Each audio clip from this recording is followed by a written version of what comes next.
Selamat siang Guntur Shirley di mana saja Anda berada. Apa kabar Anda di siang hari ini? Kembali berjumpa bersama dengan saya Ningrum yang menemani Good News Family tentunya kali ini dalam program Hidup Sehat bersama dengan Rumah Sakit Panti Wilasta Dr. Cipto Semarang. Yang akan menemani Good News Family tentunya di siang hari ini. Dan saya sudah terhubung melalui aplikasi Zoom bersama dengan narasumber saya dari Rumah Sakit Panti Wilasta Dr. Cipto Semarang. Ada Dr. Alodia. Selamat siang, Dok. Iya, halo, selamat siang. Iya, apa kabar, Dok?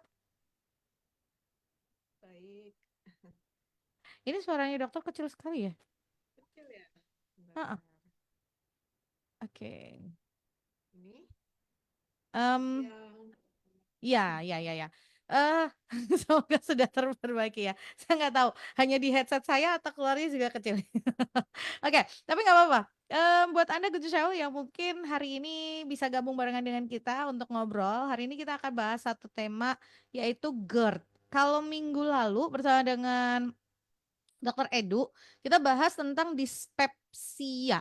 Nah, dispepsia dengan GERD, ini ada beda atau gimana dok? Mungkin dokter kalau dia bisa cerita dulu deh tentang GERD ini. Oke.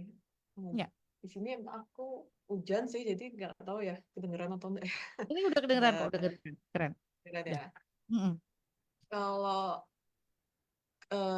GERD itu kan kepanjangannya gastroesophageal reflux disease. Jadi ada reflux dari makanan dari lambung ke kerongkongan. Jadi ada makanan yang sudah ada di lambung dia naik atau reflux ke kerongkongan. Nah, biasanya kalau gejalanya sih yang sering dikeluhkan rasa terbakar di kerongkongan kayak gitu, terus lidahnya pahit. Sedangkan kalau dispepsia itu rasa kurang nyaman di lambung, biasanya mirip-mirip sama mah lah kalau di orang awam bilang. Kalau Mm-mm. dispepsia biasanya karena asam lambungnya naik atau enggak eh, bisa juga sih ada bakteri di situ bisa juga atau infeksi. Tapi dia makanannya nggak reflux, jadi dia makanannya tetap di lambung, cuma misalnya lambungnya atau bagian perutnya sebelah kiri dia rasanya perih kayak gitu. Mm-mm. Jadi perbedaannya di situ. Kalau yang GERD ini dia reflux, jadi makanya naik dari lambung ke kerongkongan. Tapi kalau misalnya yang dyspep itu Mm-mm. biasanya antara keluhannya perutnya cuma perih atau bisa kembung juga karena banyak gasnya di situ, karena asam lambungnya naik kayak gitu. Oke, jadi GERD ini adalah kondisi di mana tadi makanan atau isi lambung itu naik ke kerongkongan, gitu ya. Jadi, tapi kalau untuk penderita GERD ini sendiri, gejalanya dok, gejala deh. Kalau tadi kan yang dikeluhkan ada rasa panas, terbakar di dada, terus apa pahit gitu. Ada gejala lain nggak yang menyertai si GERD ini? Hmm, Kalau gejala lain paling sering Mm-mm. yang dikeluhkan itu ya, kalau yang biasanya dikeluhkan dari pasien gejala dari biasanya kita hampir 90% sih menentukannya cuma dari keluhan atau dari kondisi yang dialami pasien. Jadi ya biasanya dari anamnesis aja sudah cukup bisa mengarahkan ke arah GERD. Yaitu tadi rasa terbakar di dada, kemudian misalnya lidah pahit, atau misalnya dia merasakan ada makanan yang naik ke atas kerongkongan. Nah, cuma GERD ini memang biasanya ada eh, apa beberapa yang harus disingkirkan juga, terutama pada orang-orang yang beresiko sakit jantung. Nah, itu juga keluhan ini bisa tumpang tindih sama ini apa kalau misalnya terkena serangan jantung kayak gitu. Makanya kalau misalnya kita di IGD di unit gawat darurat biasanya kalau misalnya pada orang-orang yang oh ini antara sakit jantung atau sakit lambung biasa, nah kita rekam jantung dulu. Kalau Hmm. misalnya di hasilnya direkam jantungnya bagus, kita singkirkan sakit jantungnya, nah itu baru kita bisa diagnosis sementara bahwa pasien ini terkenanya GERD kayak gitu. Oke. Em, Dok, kalau si GERD ini penyebabnya apa sih? Gitu ya. Dalam artian begini, ini langsung terasa seperti itu tiba-tiba atau sebetulnya ada asal penyakit ini berkembangnya dari pelan terus kemudian kemudian terjadi yang sampai akhirnya ada rasa terbakar, terus ada rasa pahit di mulut dan lain sebagainya. Ada gejala awalnya selain dalam artian gini, oh sebelumnya ini diabaikan diabaikan terus kemudian terjadi GERD atau memang langsung terjadi GERD itu? Oke. Ya, GERD ini sebenarnya salah satu faktor utama etiologinya ya, berarti sumbernya itu karena ada kelemahan dari otot sphincter atau otot katup dari esofagus. Jadi kan makanan dia masuk lewat mulut ya, mulut, terus lanjut ke kerongkongan, ke esofagus, kemudian masuk ke lambung. Nah, sebelum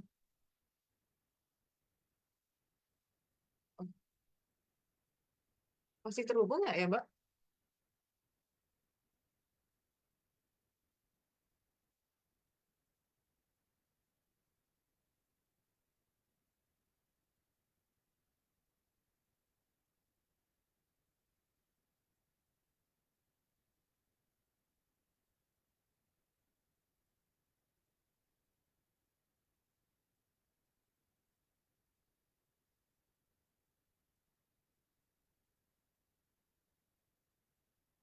Ya, dok, so sorry. Ini tadi jaringannya di Gudus agak sedikit kurang baik, jadi kelewatan deh. Dokter tadi udah jelaskan apa yang menjadi pertanyaan saya kah? Belum sih tadi Mbak ya nge-freeze terus saya tanya, "Dah masih terhubung?" Terus hilang. Oke, oke, oke, oke. Ya, tadi si GERD ini kalau penyebabnya apa? Itu yang pertama. Terus kedua, Ya, orang harus mulai waspada ini, ya, oh ini mengarah ke GERD nih gitu.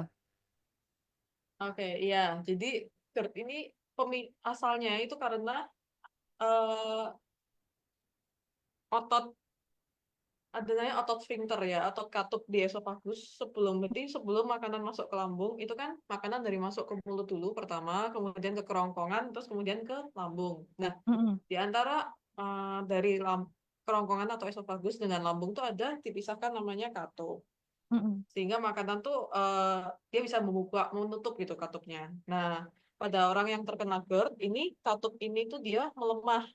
Jadi fungsinya mm, berkurang. Jadi kadang dia bisa membuka tanpa spontan ya. Maksudnya tidak ada mm, apa-apa dia bisa membuka spontan. Jadi ada reflux kayak gitu. mm, Bisa juga yang penyebabnya karena adanya tekanan di intraabdomennya meningkat. Contohnya pada pasien-pasien yang obesitas atau pada mm. ibu hamil, itu bisa memicu resiko terjadinya reflux. Oke. Atau bisa juga faktor resikonya pada pasien dengan yang konsumsi alkohol, Mm, kemudian obat-obatan seperti beta blocker, bronchodilator itu juga bisa salah satu yang memicu resiko terjadinya GERD.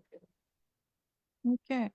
Nah, kalau kita sudah tahu penyebabnya bahwa si katup esofagus ini yang melemah, terus kemudian akhirnya menjadi si GERD ini, bisa disembuhkan nggak sih dok? Atau hanya bisa dikasih kayak, oh harus begini nih, biar nggak terulang lagi gitu, atau lain sebagainya gitu.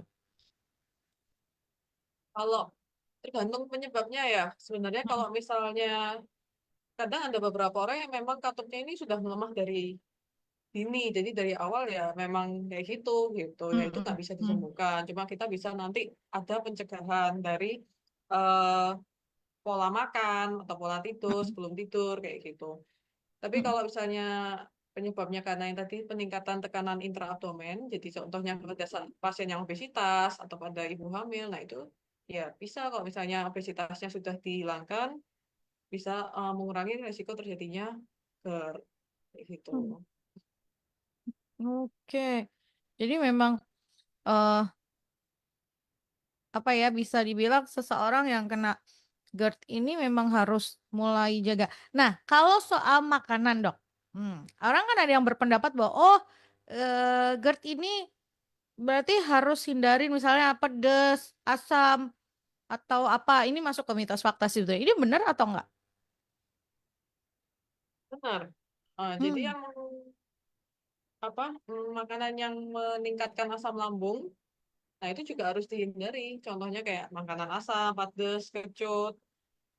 kopi, minuman bersoda. Nah, itu semua kalau misalnya sudah punya GERD ini, ya harusnya dihindari. Sehingga asam lambungnya tidak naik dan reflux kayak gitu. Jadi kan yang ditakutkan di sini kalau misalnya yang reflux itu sebenarnya asam lambungnya ini. Hmm. Kalau asam lambung naik, dia bisa mengiritasi si kerongkongan itu. Saya kan Hmm. asam lambung tuh pH-nya asam banget ya, pH bisa sampai Mm. 4 kayak gitu. Jadi Mm. takutnya kerongkongannya kita yang nggak kuat lama-lama kalau misalnya sering reflux. Nah, itu nanti masuk ke komplikasinya atau berbahayanya kalau misalnya sering reflux dan tidak di dan dibiarkan aja kayak gitu, tidak diobati. Oke, nah ini komplikasinya nih dok, lanjut aja nih. Kalau tadi kan kalau GERD ini dibiarkan saja, terus tidak dikendalikan atau tadi ya tidak diatur gitu ya, eh, apa sih yang kemudian menjadi komplikasinya dari si GERD ini? Ini yang paling pertama yang ini ya karena dia reflux biasanya kan asam lambung yang naik, asam lambung kemudian tadi sifatnya asam dia bisa mengiritasi si kerongkongan itu. Kerongkongan kan punya apa ya semacam pelapis pelindung lah, pelindung dari asam juga. Tapi lama-lama kalau misalnya dibiarkan bisa nanti kayak lecet atau bisa lapisannya itu berganti ke arah nanti yang kanker atau segala macam itu juga bisa karena paling parahnya ke arah kanker kanker esofagus kayak gitu. Cuma untuk pertama-tama biasanya paling lecet kayak gitu. Kok dilihat nanti ada alatnya sebenarnya ada alat endoskopi itu kalau dilihat bisa kelihatan oh Hmm. ini lecet biasa atau misalnya masih di luar lecetnya atau udah mulai ke dalam atau mulai berganti lapisannya itu bisa dilihat nanti pakai namanya EGD atau esophagogastroduodenoscopy gitu. Hmm.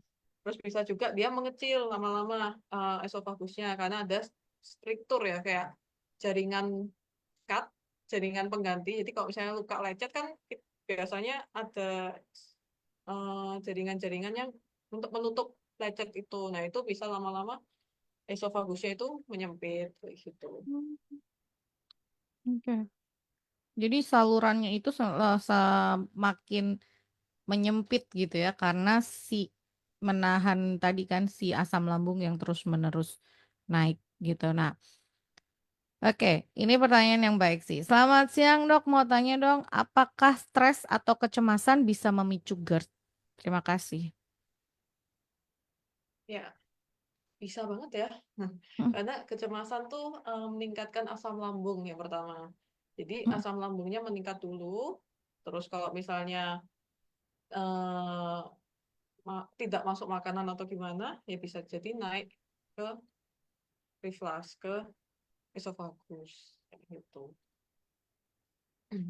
Jadi Oke. mungkin awalnya keluhannya dispepsia dulu nanti. Dispepsia dulu, perutnya perih dulu. Nah, lama-lama kalau misalnya tetap tidak diobati atau misalnya sering terjadi keluhan seperti itu, bisa lama-lama asam lambungnya naik. Hmm. Oh, Jadi gitu. awalnya bisa jadi dari dispepsia terus kemudian berkembang menjadi GERD, dok? Bisa, bisa juga. Hmm. Apalagi kalau sering berulang kayak gitu. Atau Oke, pola makannya masih tidak dijaga dengan baik, ya bisa juga resiko ke arah sana. gini, Gini Shelley.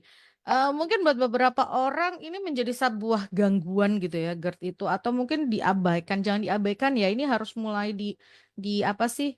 Mulai mulai aware gitu ya, dok ya. Mulai apa ya? Mungkin dari nanti kan sebenarnya di terapinya ada obatnya, ada yang non obat kayak gitu, terapi non Oke. farmakologis. Jadi bisa diubah lewat pola hidup. Jadi lewat makan, modifikasi gaya hidup. Hmm. Yang pasti pola makan ya. Kalau misalnya masalah di GERD ya, Hmm. pola makannya kalau bisa jangan langsung makan dalam jumlah banyak. Yang Hmm. pertama, makannya dari Hmm. kalau bisa sih sedikit-sedikit porsinya, cuma lebih sering kayak gitu.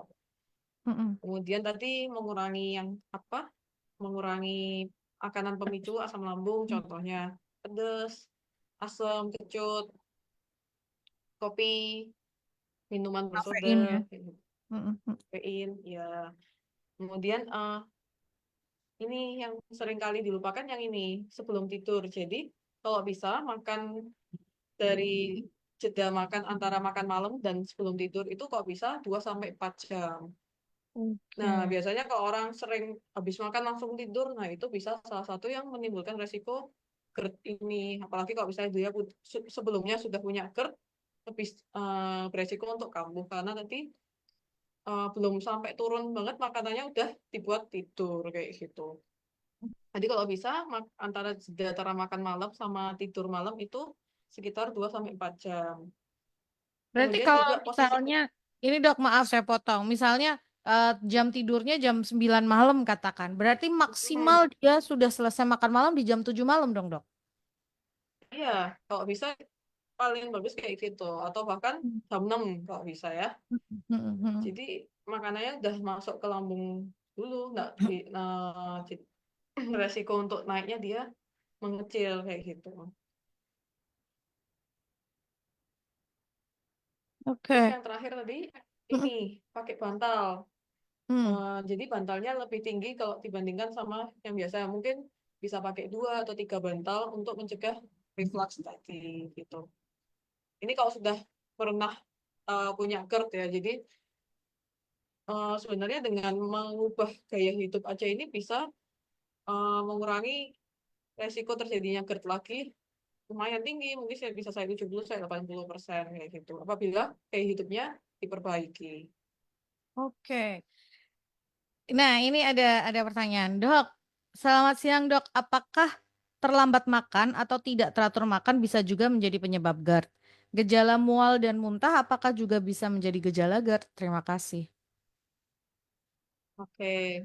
Kalau tidak teratur makan sih sebenarnya arahnya biasanya ke dispepsia ya nanti ya, ke asam lambungnya naik kayak gitu.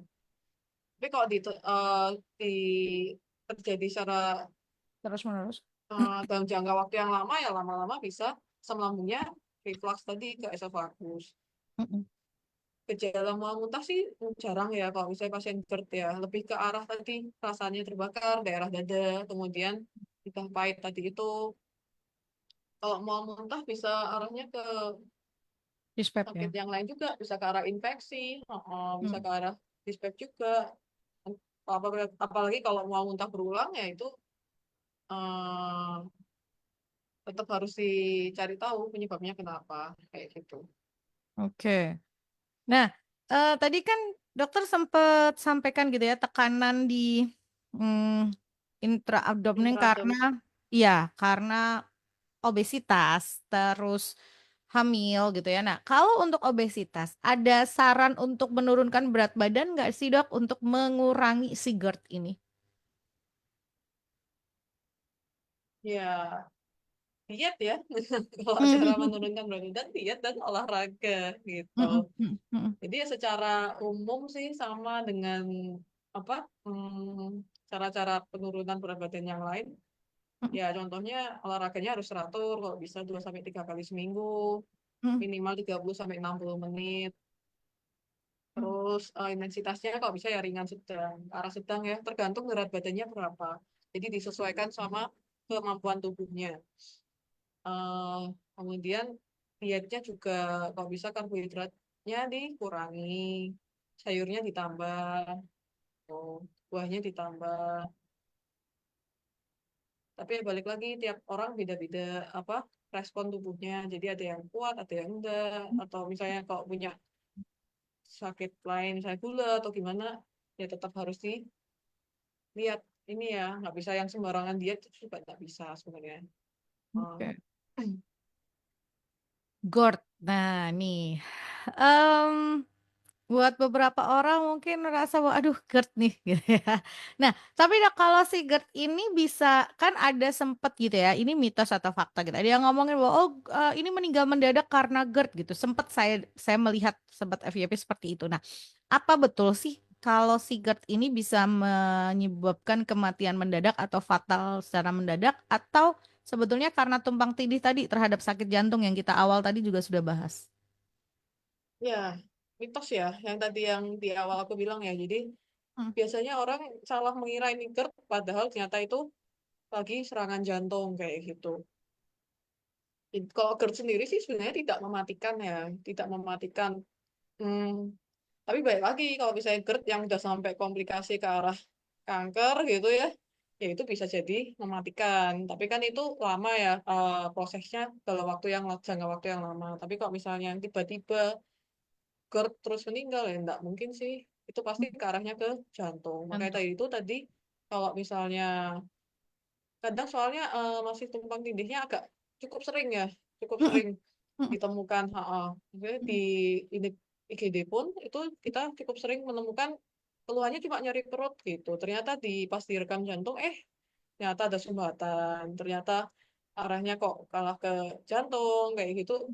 Itu cukup sering juga. Apalagi pada orang-orang yang beresiko, saya cowok laki-laki usianya sudah 40 50 tahun misal rokok, nah itu kan resiko ya, resikonya tinggi ke arah jantung, yaitu untuk menyingkirkan, nanti kan sebenarnya kita menyingkirkan yang lebih berbahaya dulu ya. Kalau misalnya mm-mm. jantungnya aman, rekam jantung aman ya, paling kemungkinannya karena Good. tadi asam lambung kayak gitu. Mm, mm, mm, mm. Oke, ya ini jadi mitos ya Good News Family sekali lagi mitos gitu ya. Tapi memang gitu ya karena gejalanya yang bisa dibilang bukan hampir mirip lagi, sangat dan sama gitu ya. Jadi seringkali orang salah gitu mengenalinya seperti itu. Minggu lalu ya dokter Edu juga sudah mengatakan ada orang yang karena toleransi nyerinya cukup tinggi dia tidak menyadari bahwa itu adalah jantung gitu, hanya merasa bahwa oh ini lambung seperti itu. Oke, ini ada pertanyaan lagi. Tapi sepertinya tadi sudah dijawab oleh dokter Aludia, cuman memang mungkin bisa diulang atau mungkin lebih jelas. Diet yang aman untuk penderita GERD dan asam lambung yang seperti apa ya dok? Lalu bisa puasa nggak kalau penderita GERD dan asam lambung ini? Oke, tadi yang diet aman yang pasti yang tadi ya mengurangi makanan pemicu asam lambung, mengurangi makanan yang pedas, asam, kecut. Bukan mengurangi ya, bahkan menghindari kalau bisa ya. Menghindari makanan yang asam, pedas, kecut, kopi tadi, kafein, Hmm. sama minuman bersoda. Itu yang paling utama. Kemudian apa tadi? Bisa puasa atau enggak? Mm-mm. Kalau misalnya GERD-nya sudah tertangani atau misalnya sudah jarang kambuh sih, enggak apa-apa ya menurutku puasa. Karena Mm-mm. kan sebenarnya puasa itu juga masih bisa sehari 2 kali makan ya, masih bisa Ya. sahur sama buka kayak gitu. Dan jamnya pun kalau di lambung itu masih aman lah, maksudnya bukan yang dalam 24 jam kita nggak makan sama sekali itu sebenarnya masih aman. Kecuali kalau misalnya baru-baru aja GERD atau misalnya nyoba puasa tapi malah GERD, ya jangan dulu gitu. Mending makan dulu daripada GERD-nya makin parah. Kalau misalnya nggak kuat di hari pertama atau hari kedua, atau ngerasa di tengah-tengah kok rasanya kayak nggak enak gitu ya kalau aku sih mending daripada keterusan, keterusan makin parah, mendingan makan dulu kayak gitu.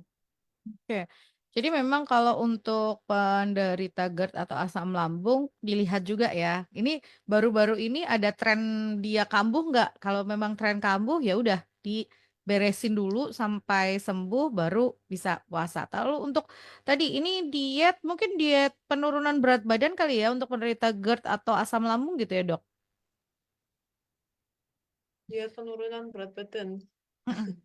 Sama ya, sebenarnya intinya sama sih. Kalau penurunan berat badan, karbohidratnya dikurangi, nasi, Mm-mm. ini glukosa, jadi makanan Gula. minuman yang mengandung gula tinggi, apa terutama minuman kemasan ya, sekarang ternyata gulanya tinggi banget kalau dilihat. Nah, itu harus dikurangi atau bahkan dihindari. Mm-mm. Kemudian protein kalau bisa ditambah, Oh protein itu. sayur buah juga ditambah, serat-serat juga ditambah kayak gitu. Oke. Mengurangi porsi, mengurangi frekuensi juga bisa. Jadi sebenarnya tergantung eh, tipe orang, dia mau Mm-mm. yang mengurangi dari jumlah porsinya atau membatasi jam makannya, namanya yang intermittent fasting kalau misalnya sering dengar. Itu Jadi masih aman hanya buat makan, penderita GERD? sebenarnya lebih disarankan yang porsinya dikurangi ya kalau misalnya sudah menderita GERD ya. Mm-mm. Cuma kalau misalnya masih mau yang intermittent fasting sih sebenarnya masih aman, kan sama aja kayak puasa sebenarnya. Mm-mm. Cuma kalau misalnya pakai itu kambuh ya mendingan yang ini, yang porsinya dikurangi gitu. Apa Oke. makanan kok nyamil-nyamil ya jangan yang gorengan atau gimana. Nah, nyamilnya buah. Nah, itu. Iya, gitu permasalahannya. Permasalahannya cemilannya biasanya masih gorengan, snack-snack dan lain sebagainya itu loh ya yang harus dikurangin. Oke. Mungkin tadi ya ya seperti Dokter Aulia sampaikan bisa porsi yang dikurangin atau eh, jam makannya gitu ya yang diatur seperti itu. Oh, oke. Ini ada buat ada yang mau tanya boleh loh 081 575 800 949 atau 081 225 225 949. Selamat siang Dok, mau tanya, apakah batuk ada pengaruhnya dari asam lambung? Terima kasih. Hmm. Langsung aja ya ini ya. Ya boleh. Beda sih. Enggak sih kalau batuk. Jadi dia dua saluran yang berbeda. eh Batuk di saluran pernafasan. Kalau GERD itu, kalau asam lambung dia di saluran pencernaan. Jadi memang karena dia depan belakang ya. Kalau saluran eh, pernafasan tuh dia letaknya di depan, di arah depan. Tapi kalau misalnya pencernaan di belakang. Jadi nggak ada hubungannya. Cuma mereka nanti kan dipisahkan sama namanya epiglotis kayak gitu. Jadi sebelum masuk makanan, supaya makanan nggak masuk ke saluran pernafasan, mereka dipisahkan sama epiglotis, namanya katup epiglotis, sehingga makanan bisa masuk ke kerongkongan. Nah, kalau misalnya makanannya salah masuk ke tadi ke saluran pernafasan, nanti ya batuk, munculnya makanannya lewat hidung, keluar lewat hidung kayak gitu. Karena beda saluran. Saluran yang pencernaan dari mulut ke kerongkongan, lambung, kalau dari pernafasan dari hidung, tenggorokan ke paru-paru kayak gitu. Oke. Em, jadi kalau misalnya batuk itu memang nggak ada hubungannya dengan si asam lambung itu karena salurannya berbeda gitu. Ibaratnya selang itu dua selang yang berbeda gitu. Oke. Em, lanjut ya. Ini ada pertanyaan yang masuk sebentar. Selamat siang Dok, mau nanya. Saya tuh kalau makan terlalu banyak, terus di perut terasa begah dan seperti kayak sesak nafas gitu, hampir kayak sesak nafas mungkin ya. Nah, apakah itu juga gejala dari GERD? Lalu apakah penderita GERD itu harus makannya sedikit-sedikit porsinya tapi sering atau seperti apa? Terima kasih. Ya, bener banget. Tadi yang udah aku jelasin ya. Jadi, makan dalam porsi banyak itu salah satu yang memicu peningkatan tekanan intraabdomen tadi. Nah, peningkatan Hmm. tekanan intraabdomen meningkat, bisa terjadi namanya reflux. Reflux Hmm. makanan dari lambung ke kerongkongan. Sesak nafas ya bisa salah satunya kalau misalnya dirasakan pasien biasanya kayak besesek kayak gitu ya. Hmm. Itu Hmm. salah Hmm. satu gejala dari GERD juga itu. Hmm. Hmm. Hmm. Tadi bener banget untuk pencegahan ya kalau bisa makanya sedikit-sedikit tapi lebih sering kayak gitu. Porsinya jangan langsung banyak full apa ya kalap gitu ya ini kalau ini. Tapi lebih bagus kalau makannya porsinya sedikit-sedikit tapi lebih sering kayak gitu. Ya, bener banget Oke. yang ditanyakan. Oh, jadi salah satu gejalanya itu tadi makan dalam porsi banyak terus langsung kerasa yang penuh gitu ya, terus kayak besesek gitu ya, sek itu walaupun mungkin belum sampai ke yang di dada panas dan lain sebagainya gitu ya. Tapi itu udah jalan. Nah, ini memang lebih baiknya jangan yang sampai ke situ gitu ya. Terus juga tadi jangan tidur atur jam dari saat makan ke tidur. Jadi nasihat-nasihat orang tua gitu ya, zaman dulu sering kali kalau habis makan nggak boleh tiduran. Itu bener banget berarti ya, Dok. Ya, bisa juga. Ya nggak semua orang sih sebenarnya. Kadang ada beberapa orang yang nggak apa-apa. Jadi ya, tapi kalau untuk menghindari sih lebih baik jangan langsung tidur gitu ya. Kalau bisa dijeda 2 sampai 4 jam. Nah, kalau bisa dijeda 2 sampai 4 jam. Bahkan saya ngeliat beberapa ini ada yang mulai gerakan habis makan justru harus jalan atau bergerak. Nah, itu yang baik itu yang seperti itu sebetulnya ya. Habis makan Hmm. ya gerak. Oke, telepon. Halo. Halo, Halo. selamat siang Bu. I, heeh, Dok. boleh. Saya mau tanya dok, Mm-mm, saya usia 77. mm-mm. Itu asam lambung itu bisa menyerang itu enggak pinggang-pinggang, pegel. Oh gitu. Ya, ada hubungannya enggak? Oke. Ya, terima kasih ya. Iya, terima kasih Bu. Usia 77. Asam lambung ada hubungannya dengan pegel-pegel di pinggang nggak, Dok? Ah, oke, ya. Kalau pegel sih enggak ya. Kalau pinggang sih beda lagi juga ya itu. Arahnya Sakitnya kita beda lagi. beda. Heeh.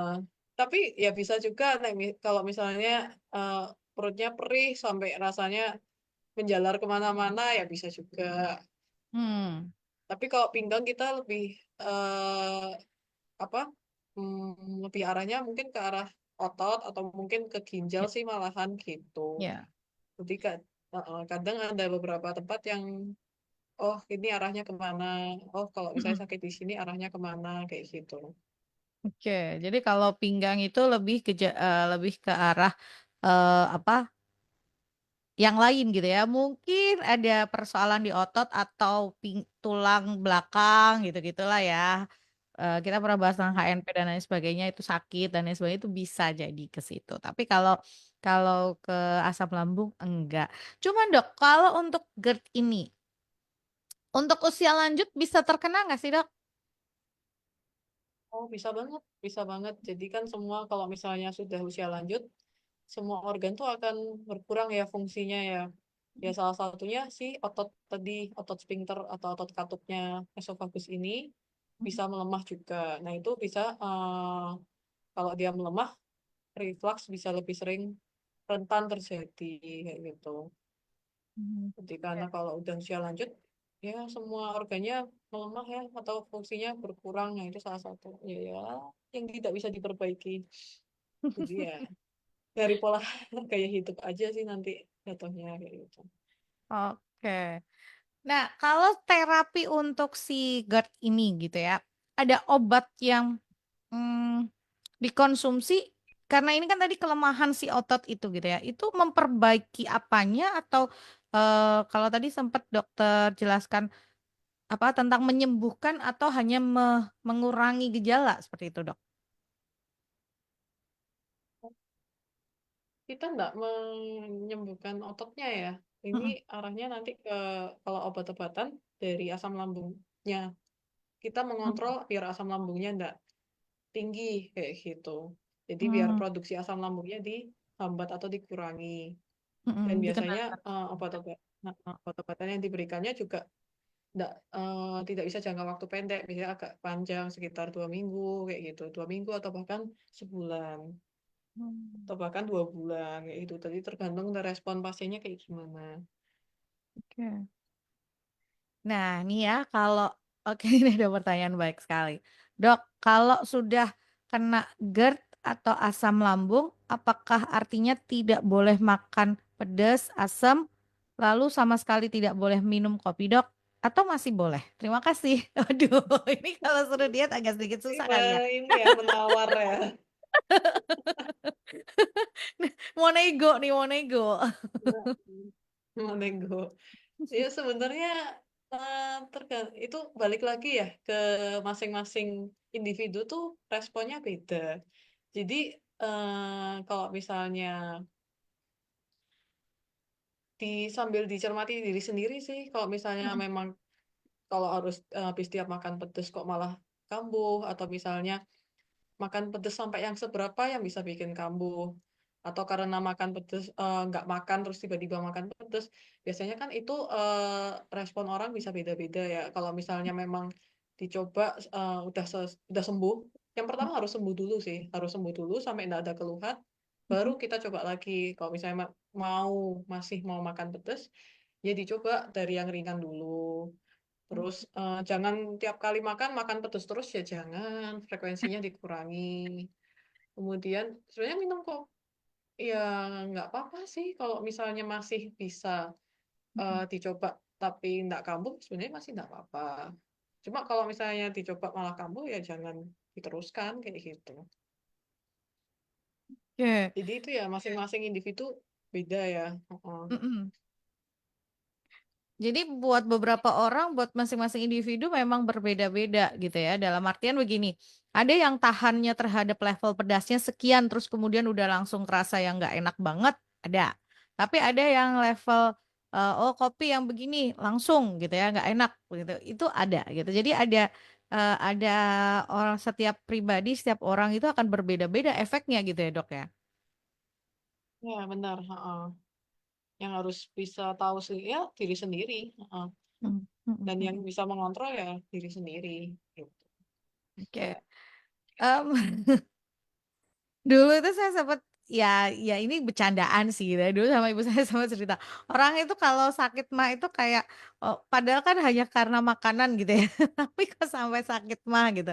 Tapi ternyata tidak sesederhana kita ngomong bahwa orang makan biasa terus kemudian sakit mah nggak sesederhana itu atau GERD atau bahkan asam lambung gitu ya. Karena memang ada penyebab-penyebab tertentu yang bisa jadi menjadi penyebab khususnya gitu ya, Dok ya. Ya, heeh. Ya nggak semua orang bisa kena GERD ya enggak. Mm-mm, mm-mm, Kalau mm-mm, ada beresiko baru kena bisa juga. Jadi ya memang tiap individu beda-beda ya. mm-mm. Gitu. Oke, tiap individu berbeda. Oke, mungkin ini terlambat mendengarkan gitu ya. Ini GERD itu mungkin bisa diulang sedikit ya dokter Aldia. GERD itu penyakit apa? Apakah ada hubungannya dengan asam lambung? Nah, kita lagi bahas ini Pak Hmm. ya. Jadi si GERD ini ada hubungannya sama lambung? Oh, mereka berhubungan dan berkawan erat gitu ya. Hey, ya.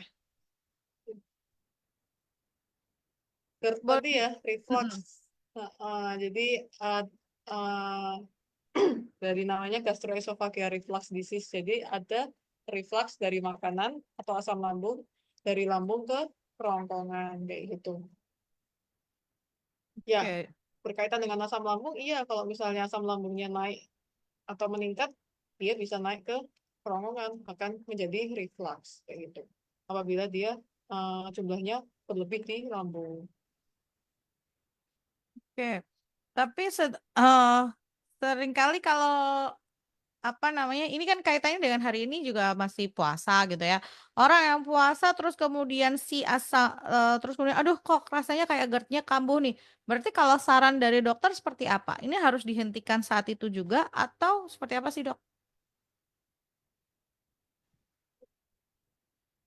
Kalau misalnya sebenarnya sampai mengganggu aktivitas ya, atau mungkin hmm, sampai ke arah bad mood atau gimana ya sebenarnya harusnya dihentikan dulu ya puasanya Hmm, hmm, hmm. daripada berarti kan tuh sudah muncul gejala yang harus tidak kita abaikan kayak gitu. Itu kan gejala dari tubuh kayak sinyal, oh ini tuh asam lambungnya naik kayak gitu. Nah itu bisa ya jangan diabaikan.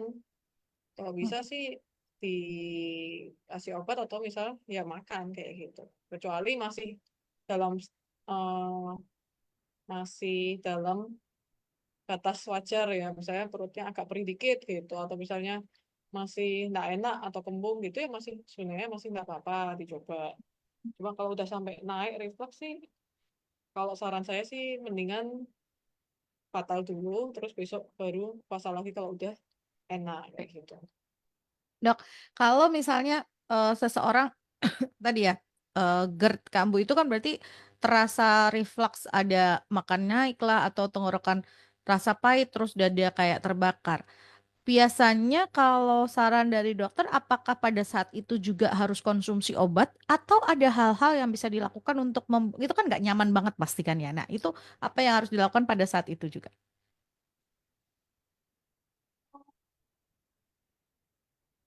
Penanganan pertama ya maksudnya berarti ya. kalau misalnya ngerasain Penanganan kayak pertama, gitu. Dok. Mm-mm. Makan sih, dicoba makan.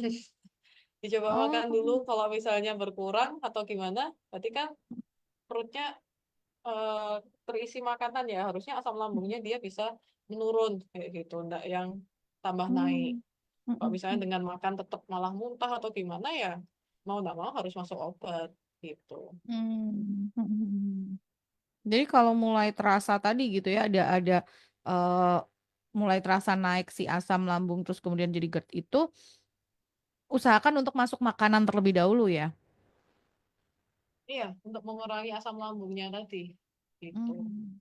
Tapi perlu nggak sih, Dok, kalau misalnya seperti itu makanannya misalnya nih yang halus dulu lah, atau ini nggak bubur dulu gitu, atau sebetulnya semua makanan bisa aja dimakan kecuali tadi ya yang asam, pedas, ter Ya, soda dan sejauh kafein. kalau aku sih bebas ya. Mm-mm. Nggak harus yang lembut-lembut dulu, nggak usah juga, nggak apa-apa. Karena Hmm. kan bukan arahnya ke sakit usus atau gimana. Kalau misalnya arahnya ke tipes, nah itu memang kita sarankan yang lembut-lembut dulu. Tapi kalau misalnya ini arahnya ke lambung, nggak apa-apa. Yang penting makan dulu kayak gitu, diisi dulu perutnya. Oke. Yang penting diisi dulu perutnya dan kemudian dia jadi eh, biar dia terkondisikan ya si asam lambung itu. Oke, selamat siang, Dok. Mau nanya, ada nggak makanan atau sayuran selain yang pedas, kecut, asam itu yang harus dihindari oleh penderita GERD atau asam lambung? Gimana pertanyaannya? Ada nggak Em, Jenis makanan yang harus dihindari selain tadi pedas, kecut, terus apa kafein asam? gitu. Asam, heeh. Selain Hmm. itu misalnya nih kan ada, oh ini mungkin ya yang dimaksud kayak mitos fakta misalnya, oh sayur tertentu dia bisa menyebabkan gas naik lah atau apa gitu-gitu, Dok, ada kayak gitu nggak? Kalau secara umum sih, yang penting itu tadi ya, yang udah disebutin tadi itu ya. Kok Hmm, yang lain sih sebenarnya nggak terlalu nggak terlalu ini sih, ini ya. nggak terlalu nggak terlalu yang bisa bikin gimana gimana. Hmm, hmm, hmm. Jadi nggak, itu hanya mitos gitu lah ya. Tapi yang pasti kayak kafein itu memang karena sudah terbukti gitu ya. Kopi dan lain Hmm. sebagainya. Em, Selamat siang, Dok. Ada pemeriksaan penunjang nggak untuk jelas bahwa oh ini GERD atau dan lain sebagainya. Selain hanya tadi keluhan kalau datang, ada pemeriksaan penunjangnya nggak sih, Dok? Ada nanti kalau misalnya GERD-nya kok nggak sembuh-sembuh atau malah tambah parah atau gimana, Mm-mm. nanti ada namanya esophagus gastroduodenoscopy atau Mm-mm. namanya EGD. Nah, EGD ini nanti endoskopi ya, kalau misalnya Mm-mm. mungkin lebih familiar didengar ya. Mm-mm. Jadi masuk lewat ada kamera gitu, masuk lewat mulut sampai ke lambung.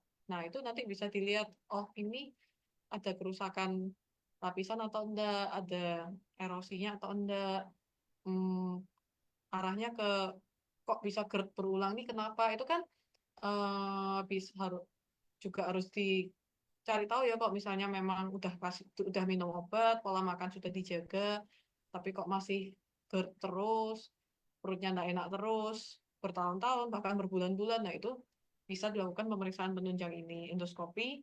Jadi untuk melihat adanya kerusakan esofagus, ada erosi atau ada massa, itu bisa juga ada massa atau tumor atau apa. Nah itu bisa juga lewat EGD ini. Oke. Jadi itu eh Ini di Panti Wilasa, Dr. Cipto, mm-mm. EGD ini ada gitu. Jadi kalau misalnya Oke. mau periksa, mau melihat ke arah sana, bisa juga di Panti Wilasa. Oke. Kita alatnya Kok ada juga. Kayak gitu. misalnya ada banyak pertanyaan gini, kok GERD-nya kambuh terus ya gitu ya, atau kok dalam beberapa ini GERD saya terus-terusan ada ya, misalnya seperti itu bisa langsung datang ke dokter gitu ya, Dok? Bisa nanti ke Poli juga bisa, lewat EGD juga bisa.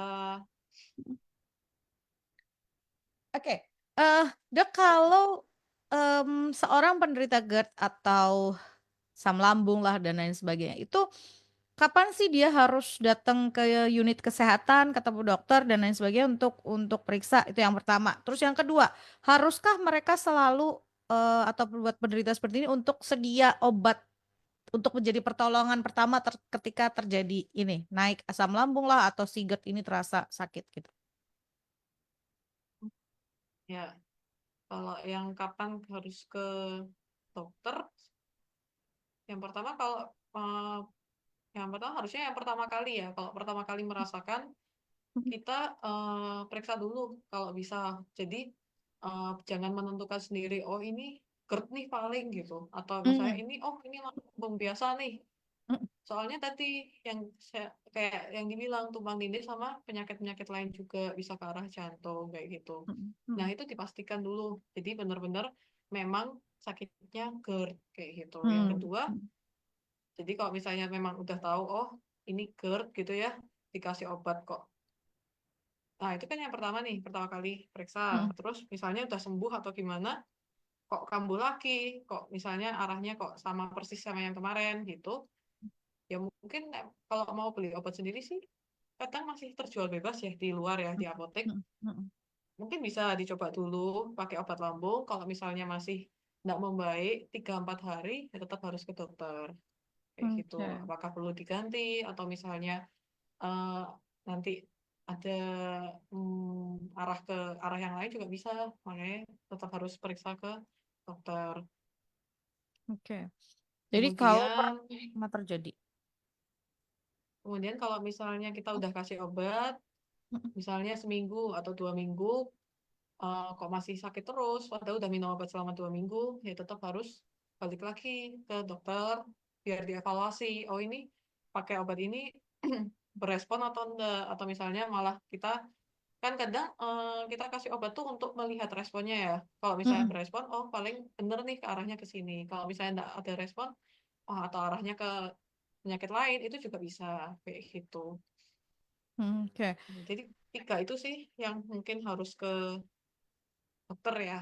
Hmm. Hmm. Atau periksa ke vaskes ya, pelayanan Ya. kesehatan kayak gitu. Yang pertama pastikan dulu bahwa ini memang GERD gitu ya, karena tadi gejalanya yang beti atau beda tipis gitu ya dengan jantung. Jangan sampai justru gejala awal jantung kita mengiranya GERD malah jadi terjadi kesalahan. Itu yang sebetulnya sering kali terjadi seperti itu ya, Dok ya. Ya, benar. Karena kita Kadang hanya kan Mm-mm. kadang kayak karena ndak kas gitu sih ya, karena ndak Mm-mm. kas. Ya sebenarnya kadang pasien tuh merasakan juga sih kalau misalnya ditanya ternyata oh nyari dada juga menjalar gitu kan itu memang sebenarnya kas ya nyari dada Mm-mm. menjalar ke punggung ke tangan gitu. Cuma kadang tuh nggak diomongkan gitu loh. Iya. Mungkin persepsinya tuh aku cuma sakit lambung kok kayak gitu. Iya. Jadi Iya. kadang ya takut atau gimana juga bisa sih mungkin ya secara psikologis ya. Atau fase denial ya, kayak menolak gitu. Iya masih fase denial. Oh, benar. Fase denial untuk bahwa oh ini jantung gitu. Jadi diturunkan kegawatannya menjadi hanya lambung gitu ya.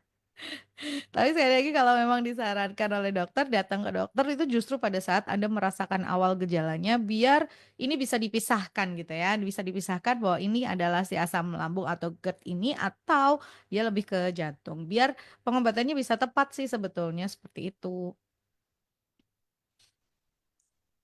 Oke. Lanjut.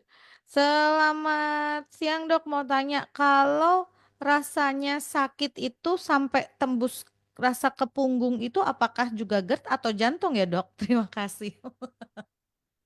Oke, bagus ya pertanyaannya ya. Heeh. Jadi tembus ke punggung kita malah arahnya ke jantung ya. Jadi Oh. ada namanya angina atau nyeri dada kas gitu deh. Mm, Kas ke mm, arah jantung. Nah itu gimana? mm, Gejalanya jadi kayak ada nyeri dada, dia bisa sampai menjalar ke rahang, ke punggung, tembus punggung, kemudian bisa ke tangan kiri, dan mm. rasanya seperti tertekan benda berat. Oh. Biasanya pasien bisa sesak, bisa enggak. Jadi tergantung pasien juga. Mm, Dan keluhannya ini tidak membaik, eh, bisa membaik dengan istirahat, kemudian muncul saat aktivitas kayak gitu khasnya. Hmm. Atau bisa bahkan meskipun sudah istirahat pun tetap nyeri dada. Nah, Mm-mm. itu bisa juga diikuti gejala tambahan kayak keringat dingin, mual muntah itu juga bisa sering terjadi. Jadi kalau misalnya merasakan kayak gitu, nyeri dada nggak hilang-hilang, 2 menit, 3 menit, atau bahkan sampai setengah jam, kok Mm-mm. masih nggak enak dadanya, nyeri dada menjalar sampai punggung, ditambah keringat dingin, mual muntah, ya harus ke IGD gitu. Hmm. Oke. Ke IGD ya bahkan ya ke gawat darurat. Iya, Nanti ini kita rekam masuk jantung dulu. masuknya ke gejala gawat darurat gitu ya. Ya, bukan yang gejala-gejala biasa, makanya masuknya kan ke darurat. Ke darurat. Oke. Ini ya, Guntur Seoli dicatat di bold gitu ya. Kita memang lagi bahas GERD, kita memang bahas sakit lambung, tetapi karena sering kali terjadi tadi ya karena tipis orang terus kemudian merasa oh cuman lambung kok, padahal sebetulnya bisa jadi itu adalah gejala jantung gitu ya. Nah, ini harus harus dicatat juga buat setiap Anda, harus bisa dibedakan. Kalau terjadi seperti itu gejalanya mungkin bukan buat Anda tapi orang-orang sekeliling Anda langsung segera aja bawa ke UGD. Nanti di UGD akan dilakukan pemeriksaan penunjang, baik rekam jantung dan lain sebagainya. Kalau itu memang GERD, ya nggak apa-apa gitu ya. Tapi kalau itu si jantung kan bisa ditangani dengan lebih baik gitu ya dok ya. Ya, benar. Apalagi lebih cepat, ya pasti lebih baik untuk depannya. Ya betul. Lebih cepat, lebih baik. Oke. Aduh, seru ya obrolan kita ternyata. Kita minggu lalu ngomongin dispepsia, hari ini kita ngomongin GERD, masih hampir topiknya hampir sama, tapi ternyata detail-detailnya juga masih banyak gitu ya yang harus kita tahu. Buat Anda yang membutuhkan layanan kesehatan bisa datang langsung ke Rumah Sakit Pantiwelasa Dr. Cipto ya. Oke, dok, kalau gangguan semacam kayak GERD, lambung, itu harusnya periksanya ada langsung ke poli umum atau ke dokter spesialis sih, dok? Eh, Mungkin kalau masih awal, masih pertama kali ngerasain ini arahnya kemana, ke GERD atau gimana, boleh ke poli umum dulu. Tapi Mm-mm. kalau misalnya dari poli umum udah dapat obat, sudah hampir 2 minggu atau sebulan masih mengeluhkan hal yang sama, ya nanti boleh ke poli spesialis. Ada terutama yang KGH, konsultan gastroenterohepatologi. Nah, di Pantiwelasa juga ada itu Dokter Heri Jagat, SPPT KGH. Jadi kalau misalnya sudah tahu atau misalnya kok sakit perut terus, bisa konsul ke dokter langsung spesialis juga bisa. Atau mungkin beliaunya menawarkan, oh harus ini endoskopi dulu nih Endoskopi. buat tahu untuk tahu penyebab pastinya apa. Nah itu bisa juga di Pantiwelasa Dokter Cipto. Di kita Oke. ada alatnya juga gitu, dan yang mengerjakan beliaunya Oke.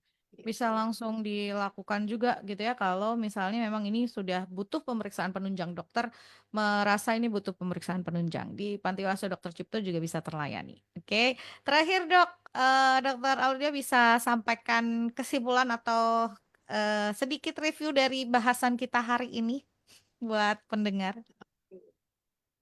Oke, eh, jadi GERD ini salah satu mungkin kasus yang cukup sering ya ditemui di pasien atau misalnya di unit gawat darurat atau di poli umum biasa. Dan memang tadi yang harus diwaspadai apabila ini gejalanya dia tumpang tindih dengan gejala jantung kayak gitu. Kalau misalnya memang sudah dipastikan tidak ada gejala jantung, ya kita obatin eh, cuma asam lambung. Kita obatin si GERD-nya ini.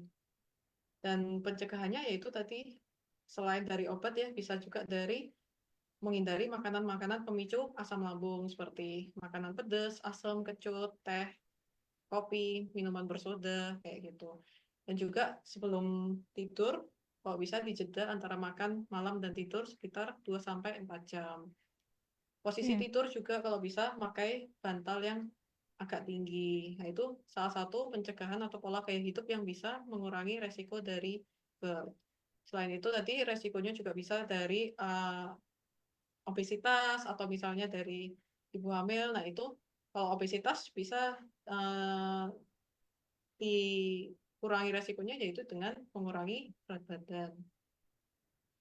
Itu sih Oke. kalau misalnya sudah terkena GERD, ya dari pola hidup juga harus diubah, makan sering tapi sedikit-sedikit. Kemudian kalau misalnya lagi terkena juga harus konsumsi obat. Kalau misalnya masih rasanya tidak enak meskipun sudah konsumsi obat, ya harus ke Vaskes atau pelayanan kesehatan yang terdekat, atau ke poli atau bahkan ke IGD apabila gejalanya makin memberat kayak gitu. Oke. Jadi buat Anda nih ya, ya apalagi kalau udah mau lebaran gitu kan, terus pada saat lebaran makanannya banyak-banyak, ada pedes, ada apa, jangan kalap ya. Atau misalnya minuman soda gitu-gitu kan yang disediain ya dok biasanya ya. Ya, habis puasa terus kalap makan sebanyak-banyaknya, nah itu Nah, pemicu dari GERD gitu kan. benar. Jadi kita sendiri nih yang harus bisa mengelola, kita sendiri yang harus bisa mencegah dan bila Anda membutuhkan layanan kesehatan bisa datang langsung ke Rumah Sakit Pantai Lasa Dr. Cipto Semarang. Jangan lupa juga follow IG-nya ya. Di situ ada nomor yang tertera untuk layanan home care, untuk layanan ini juga apa namanya? Untuk layanan telekonsultan ya. Konsultasi. Ya. Ya, Jadi konsultasi secara online melalui WhatsApp bisa juga ada nomornya. Silakan ke Instagramnya Rumah Sakit Pantiwilasa Dr. Cipto Semarang. Nah, dan juga ada jadwal dokter spesialis loh yang diupload di situ. Pasti Anda bisa, oh tinggal pilih dan lain sebagainya. Oke, sekali lagi terima kasih Dokter Aulidia. iya sama-sama Mbak. Ya, dan juga terima kasih buat Rumah Sakit Pantai Lasa Dr. Cipto Semarang yang sudah support Good News juga. Keren banget. Tetap semangat ya buat terus melayani masyarakat. Sekali lagi terima kasih ya dok. Sampai ketemu. Terima kasih Mbak, sama-sama. Iya, dan terima kasih buat Anda Good News Shawi yang sudah bergabung bersama dengan saya. Terima kasih untuk kebersamaannya dan atensinya. Selamat melanjutkan aktivitas Anda. Sampai jumpa di lain